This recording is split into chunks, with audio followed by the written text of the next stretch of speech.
Okay, maraming salamat mga kabarya at welcome na naman dito sa channel natin, Old Coins PH 1611. Maraming salamat pala. Ako po yung nagpapasalamat, lubos na nagpapasalamat sa mga bago nating subscribers. Maraming salamat kahit unti-unti yung dumadagdag dito sa channel natin, at least meron. So, at least di naman tayo magaling na vlogger mga kabarya katulad sa iba. Pero ako po ay nag-trying hard talaga para maibigay yung dapat maibigay dito sa channel natin. Yung mga barya na pinipicture natin, yun talaga yung mga hawak natin. Hindi tayo nagkukuha lang ng mga pictures para i-post sa mga platform, kundi yung actual talaga na nahawakan natin at pwede nating hawakan ng mga barya. So, maraming salamat again welcome dito sa channel natin, All Coins PH 1611. Now, dito tayo sa barya natin, barya sa bansang Amerika. So, ito yung barya na tinatawag na one dime.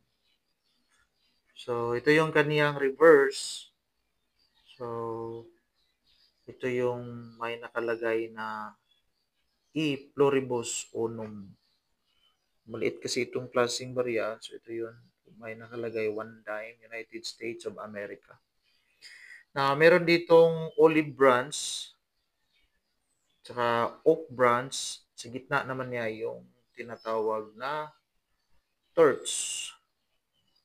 Symbolic pala ito. Ito yung simbolo ng peace, liberty, at saka victory, mga kabarya. So, ito naman sa kanyang likuran, ito yung verse. So, ito yun si Franklin D. Roosevelt. Franklin Delano Roosevelt, mga kabarya. So, 32nd President of the United States of America, mga kabarya. So, yan lang po, 1988.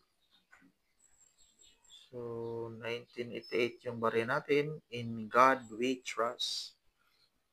So, halos lahat talaga o lahat talaga ng mga barya nila may nakalagay talaga na In God We Trust.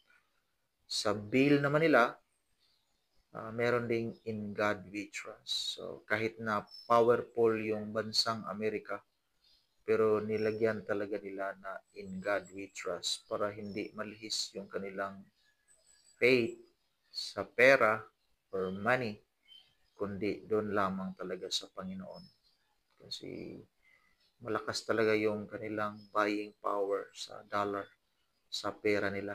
Pero para ma-maintain yung kanilang tiwala sa Panginoon, yun nilagay nila In God We Trust. Meron din namang word na liberty.